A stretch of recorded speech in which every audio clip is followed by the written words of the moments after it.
The visions of Joseph Smith and Paul the Apostle are often compared, especially by members of the Church of Jesus Christ of Latter-day Saints, LDS.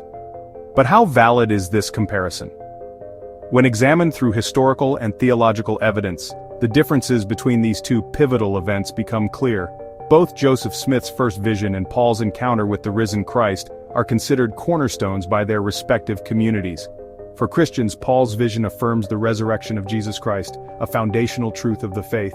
Paul himself writes in 1 Corinthians 15 that Christ's resurrection is the cornerstone of the gospel. For Latter-day Saints, Joseph Smith's first vision is the starting point of the LDS Church and its claims of divine restoration. Leaders like Gordon B. Hinckley have called it the most important event since the resurrection of Jesus Christ. But how do these two visionary experiences compare when viewed through historical and theological lenses? Joseph Smith compared his experience to Paul's vision, and LDS apologists argue that criticisms of the first vision would equally apply to Paul's encounter on the road to Damascus.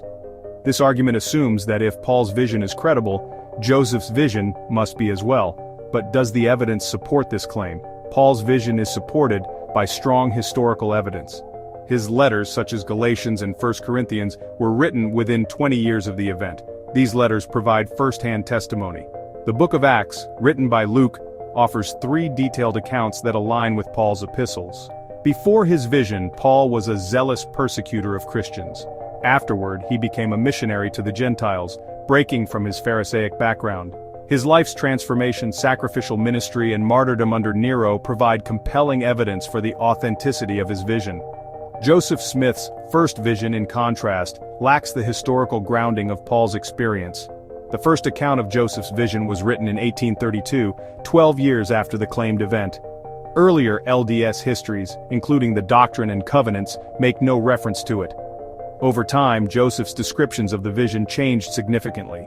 In 1832, he claimed to see only Jesus. By 1838, he described seeing both the Father and the Son as separate beings. Vision stories were also common during the Second Great Awakening, and Joseph's family already held beliefs about apostate Christianity.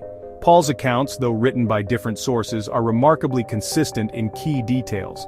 Differences such as whether Paul's companions heard the voice are minor and complementary. In contrast, Joseph's accounts are filled with contradictions about the vision's timing, purpose, and the identities of the figures he saw. Joseph's first vision story appears to have evolved alongside his theological innovations, such as the idea of God having a physical body. Paul's vision of the risen Christ has strong historical support. It is backed by multiple independent sources, consistency with the historical context of Jesus' resurrection, and Paul's life of sacrifice and martyrdom for his testimony. Joseph Smith's first vision, by contrast, lacks credibility.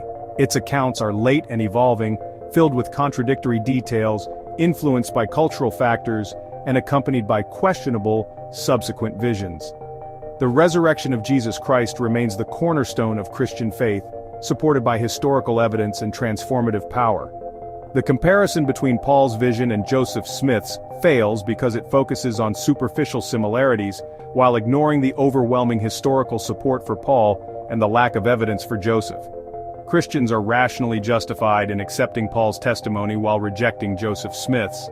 The evidence leads to a clear conclusion. Paul's vision stands on solid ground, while Joseph's vision crumbles under scrutiny.